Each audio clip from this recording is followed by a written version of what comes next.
Hey, it's Candy. Did you know that I have a quiz to help coaches choose their niche?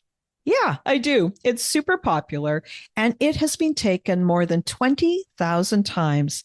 This is a fun quiz that takes you about 2 minutes to do, and it will probably give you way more clarity on choosing your best coaching niche. So now, whether you say niche or niche, it's going to work for you. And if you're a coach and you have been stuck in niche indecision, wondering what to do, then you should take my quiz and find out what you learn. You can take the quiz today at coachnichequiz.com. That's coachnichequiz.com. Okay, let's dive into this week's episode.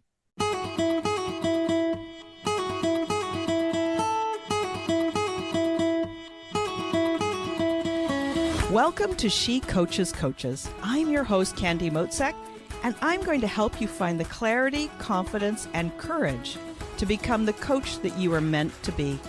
If you're a new coach, or if you've always wanted to be a life coach, then this is the place for you. We're going to talk all about mindset and strategies and how to, because step by step only works when you have the clarity, courage, and confidence to take action. Let's get started.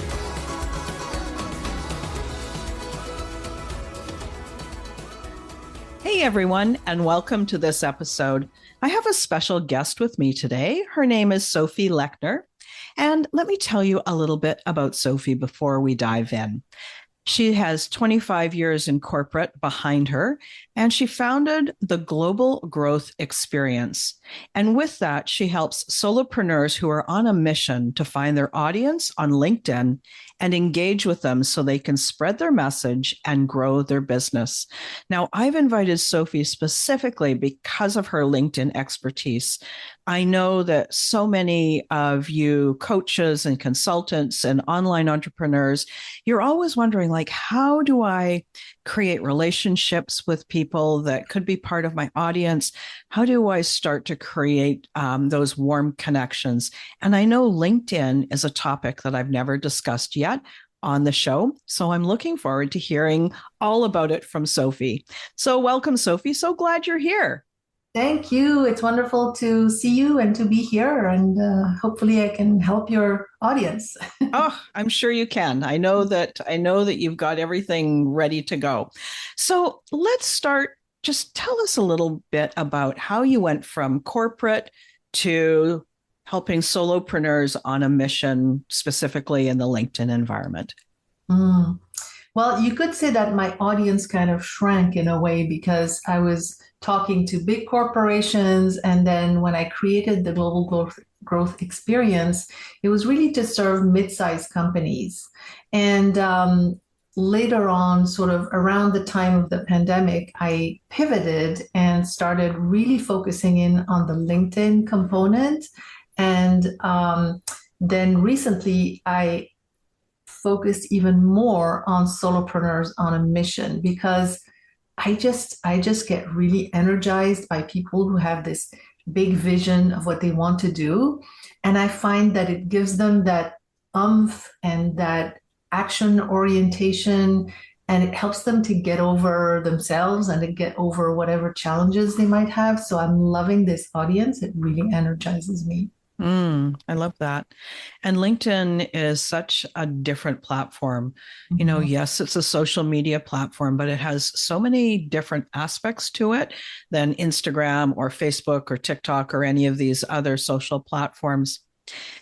Before we talk a little bit more about LinkedIn, Mhm. there is something that I think is really pertinent here about this shift to solopreneurs on a mission. And I really like that you said that it, kind of lights you up. And I also wanted to know if there is, I'll just call it an ulterior motive. And here's what it sounds like. Is this like, with my expertise and helping solopreneurs who are on a mission, I can really make a difference in this world. Like you can really impact so many people by supporting that group of people. Is that Yes, something? Yeah. that's an ulterior motive that Right. I would say yes to. Absolutely. That's what I thought too. I was like, she's going to kind of wonder where I'm going with this, right? Yeah. But it's like, it really is. We always think an ulterior motive is a little bit shady, but in fact, it doesn't have to be. And they're even more fun when these are like, let's make the world a better place, help people do what they love to do and the impact that they're supposed to have. Like, wouldn't that be a great business that we Yeah. all have that kind of ulterior motive?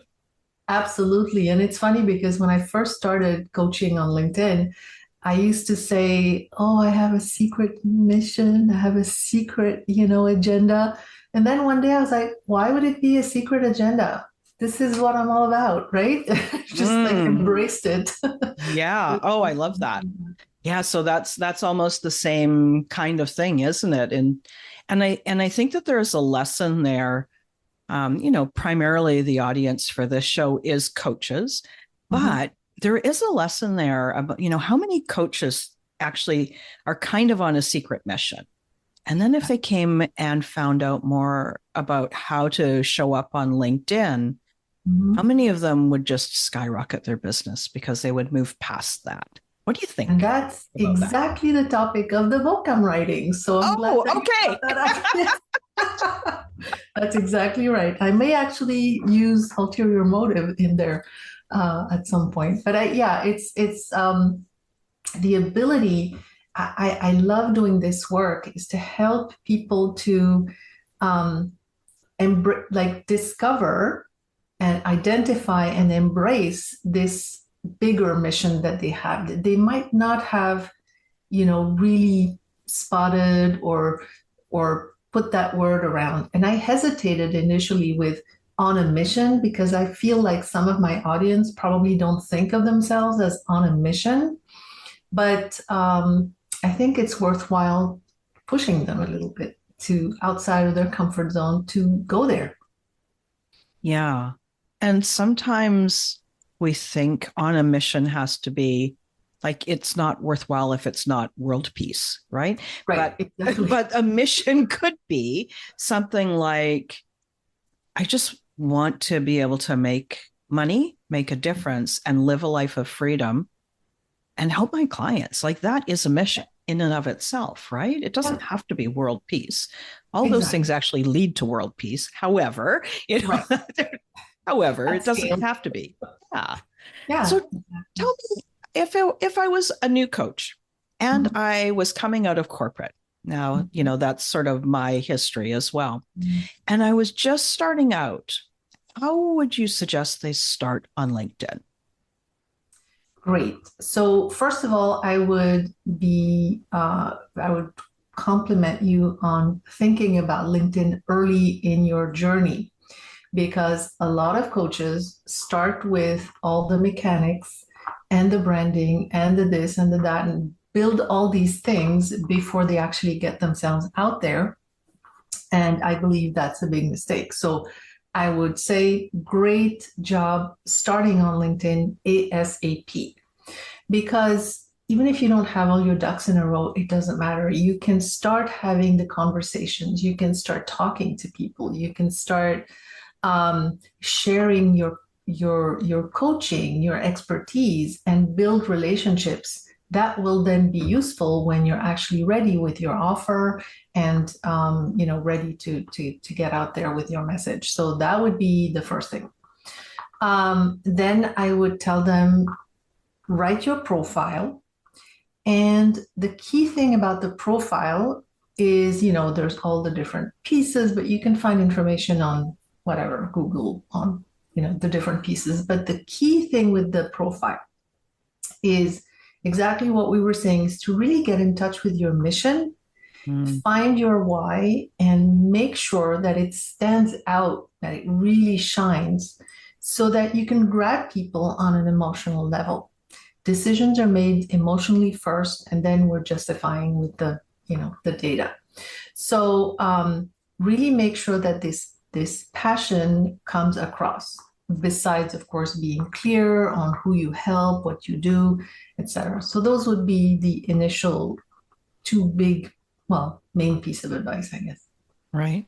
And I really um, I really agree with you, like 100%. When I'm thinking about working with new coaches, I always say, don't do any of the build your website, get a logo, do your brand thing. Get out and start talking to people and actually start inviting them into coaching conversations. And that's exactly what you're saying. This is the lead into creating those relationships. And I do know of people who use Instagram in this way, but I don't know if you can do this on LinkedIn as well. I sometimes recommend that if they want to start creating messages and small articles and mini blog posts and that kind of thing, to almost make the social media platform their initial website. You know, that's where you start talking about things. What do you think about that? Do you think that that's a good That way is, to go? that is exactly what I tell people. In fact, I tell them use your profile to create a mini customer journey for your reader. So, I see a lot of people who take their banner and they put their Calendly link or whatever to book a call or their website. And I say, no, just this is the first impression. You don't want to grab people like that. You want to be very gentle and take them gradually from there, the banner to the headline, to the picture, to the about section, the featured section, and really make sure that there's a little bit for each of the stages of your customer journey. So yes, I completely agree. And I always advise people to the extent they can, keep people on their LinkedIn profile as long as possible. So rather than take the person immediately to their website, is keep them there because you can sort of take them down a rabbit hole, which is a good rabbit hole because it's one that leads to getting to know you and like you and trust you. And that's what you want. You want your clients to know, like, and trust you, or your prospects. Yes. And so I am so on board with you on that. Right. So what I'm hearing so far is start early, like almost before you do anything else. Yep. Start on LinkedIn, decide that this is your platform, and then create a bio that reflects your mission, your passion, something that really pulls at people to make them interested. And then now it's time to start building a little bit of I know this isn't the right phrase, but the words come to me, a body of work. It may Mm-hmm. be an interesting quote. It may be a Mm-hmm. little video that you've done. It might be a mini blog post, even something that's only 4 or 5 sentences long. Just Mm-hmm. start speaking to that potential client and start engaging them Mm-hmm. at different points in their customer journey. That's got a question to it. I'm not quite sure Mm-hmm. what you think about that. So, Yes, I absolutely agree. And it's interesting you say body of work and that it may not be the right phrase because that's actually the phrase that I do use quite frequently okay. because I advise my clients to create articles, which I call pillar articles. So something about, like the first question you asked me, right? How did you get to be who you are and where, what you're doing now? So you can touch on that in your about section, but of course you have a much longer story to tell. And so I tell my clients, write an article about this, nice and long. It's the person who reads it are at this point ready to go down the rabbit hole. They're doing it voluntarily, and so take them on the story. One article also that can be really useful is explaining what your process is, how you work with clients, why you work with them that way, what are the steps, and all of that. So if you have these pillar articles, it is a body of work, right? It really is a body of work. You can have case studies in there and you can feature that, you can include that in your featured section. So you can see how this really becomes your website at this point. You've got all the different pieces, you've got the about, you've got the stories, the sort of blog page, if you will. So yeah, absolutely. Hmm. And then what about interacting with people? What do you suggest for that? How do you connect with people? How do you interact with them? Um, And I have another question, and that is what to do about all those darn messages that you get that say, Mhm. I saw you and your profile kind of looks like we might like to do business together. What like so how do you create relationships with people? It's easy in person, but on LinkedIn specifically, it's a little bit different. Yeah. Yeah, and unfortunately, there are those pesky people who will, continue listening to the so-called LinkedIn gurus that tell you to send a lot of messages and you'll get 3% response rate. And I'm like, why do they get excited about that? I get 100%, on a smaller number, but it's much better. So, in terms of reacting to those messages, the main thing is just don't let it bother you and just ignore that. Okay. I don't even bother to click the button ignore. My mind just ignores them. So that's my advice on that. Connecting, the first you connect with all the people that you already know in real life, because that's how your content will start being visible to them, but their connections importantly. And so you want to start with that. And then as you grow as post your content, people will comment on it, people will like it, then their connections will see it. And when you engage with the commenters and the likers, then that's how you start to build a relationship. You want to always respond to all the comments on your posts, and preferably start engaging in a conversation. The whole point to me of LinkedIn is getting into conversations on the platform, and then deeper conversations off the platform. So you post, you see who comments, you interact with that comment, you tag them, you respond, you ask another question. And after a couple of interactions, you maybe message them. You connect with them, then you can message, and then you can say, hey, let's get on a call. But it needs to be very natural. It can't be in the mindset of trying to find a client. I mean, you really have to disengage from the outcome to enjoy Yeah. LinkedIn and to make it work. And I really, as you're describing this, it really reminds me of it is just like a conversation that somebody you would have with somebody. Yeah. Except the difference is that in time, it's a little bit longer. So a Mhm. conversation that you might have in 10 minutes Mhm. might happen over a span of a few days. Yes. So if you engage, you ask one question, of course, it's going to take time for them to think and respond Mhm. to you if they do. And Mhm. then again, you're responding. So, how you and I could have a quick conversation in Mhm. 5 minutes might take many back and forth interactions on the platform. And so I think the place to point people here is it is a conversation.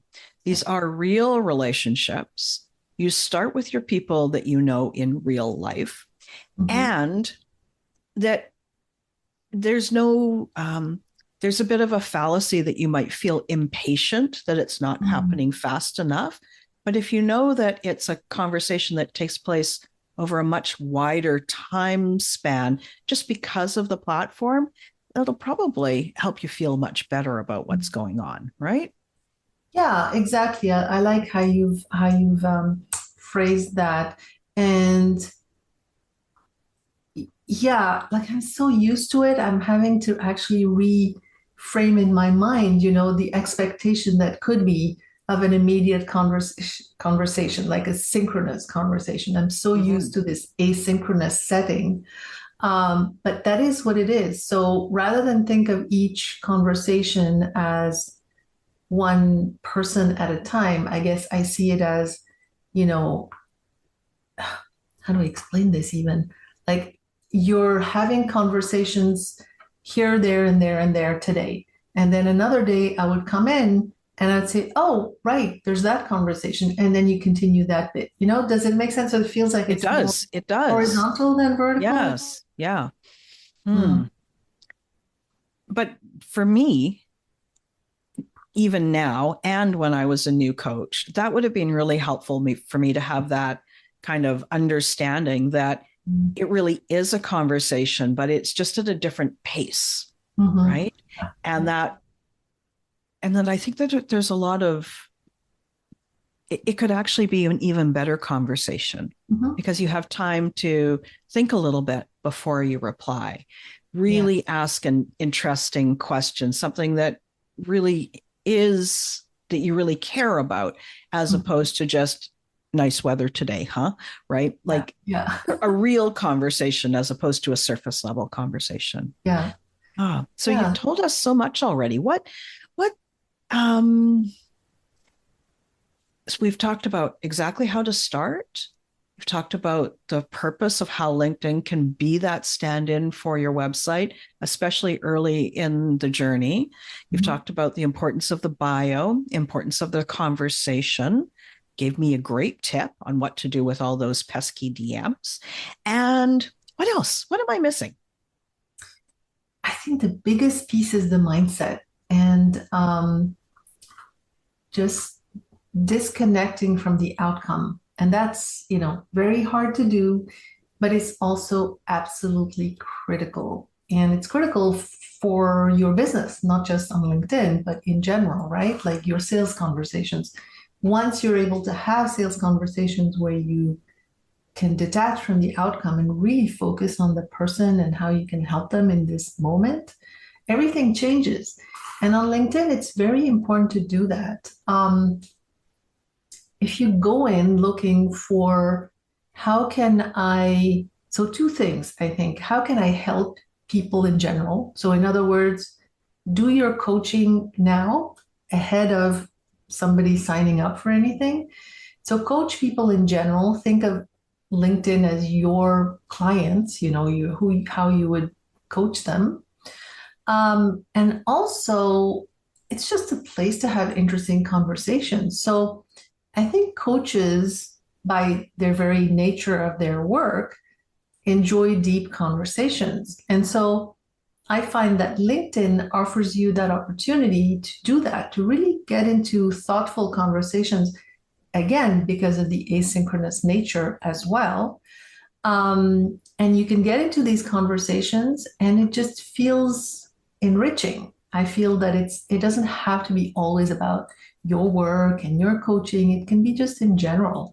And Mm. people see this rounded person and their interests, your interests, your opinions, your responses, how you respond to people. And that increases the know, like, and trust factor. And in my opinion, the important piece too is if you enjoy being on LinkedIn, it will come across and it will feed everything else that you do on LinkedIn. This is really interesting. So, this mindset piece is a big piece about going on the platform to create relationships and have conversations, not going on the platform because you're hunting for clients and you want one today, right? Like from that place of desperation is never going to work. Yeah. And there was something else that you said, Sophie, that really struck me as you were describing the mindset piece of it, and that there's a very different feel for this kind of conversation and relationship building and using the LinkedIn platform than I've ever heard for something like an Instagram or a Facebook. Very, very different. Mm-hmm. So these conversations that are thoughtful and extended and more connected, Mm-hmm. to use social media as a place for that instead of for surface. Here's what my breakfast looks like today. Yay, yay, yay. And then it's done. That is a very different mode of social media. And I agree. I think that really will appeal to people who love coaching. Yes. Yeah. Yeah. Yeah. I think it's a perfect platform for introverts. I mean, there's extroverts on there as well, right? But the fact that you can have these deep conversations as opposed to surface is something that appeals to introverts, right? Mm-hmm. And that you can dispense with the chit chat. So there's no need. You can go straight into the hard stuff. Um, and the fact that it's asynchronous, once again, is really something that works well for introverts. So I have conversations sometimes just on and off over several months with someone. I'll respond to something they wrote, and they'll respond something in, response to my comment, and they're absolutely not a client. I'm absolutely not a client of theirs, but it's just interesting, and we've never spoken, but it's just very rich. I love that. Thank you so much for sharing all these things. And as I look at the screen, so for those of you who happen to be listening to the audio version of this podcast, and audio is my prime method, you could go over to YouTube and have a look. And when I see Sophie's signature that says LinkedIn Coach for Solopreneurs on a Mission, it feels like you could almost add LinkedIn Coach for Introverted Solopreneurs on a Mission, right? Maybe that's my next niching exercise. Who knows, right? Yeah. Thank you so much for joining me, Sophie. Can you tell me a little bit more about how people can get in touch with you so they can learn more about being in your world and learn more about the kinds of ways that you can support them? Mm-hmm. The easiest way is to look me up on LinkedIn. There's a couple of Sophie Lechners, but not that many. You'll know very quickly if you're with the right one. And so Sophie, I guess you'll have the links in your show notes, right? But, I will, yes. Yeah, I think finding me on LinkedIn is just the simplest way. And in fact, a lot of my clients, when they can't reach me on email, they come and DM me on LinkedIn. They're like, yeah, we knew we'd find you here. That's wonderful. Thank you so much. And I think it's great. The best place to find you is the place that you help people with on LinkedIn. So, any last words before we wrap up the episode for today? I have really enjoyed this. If any of your clients, prospects, listeners want to get in touch with me, I would be very happy to give them a free coaching session, like a strategy session to see if LinkedIn would be good for them. I really enjoy working with coaches who are passionate about their work and their clients and what they want to change in the world. So if we can change together, if I can be a small part of their success, then I'm very happy. Oh, thank you, Sophie. That's so wonderful. Okay, everyone. So this is the episode for this week, and join me again next week. Thanks so much. Thanks again for listening today. Please hop on over to Apple Podcasts and leave a review. Also, I would love to hear from you. Did something that I say resonate? What else would you like to learn about? Click the link in the player and leave a comment on the post. This is going to give me great ideas for future episodes so I can help you best. Join me again next week for more coaching, support, and teaching to help you become the confident coach you are meant to be.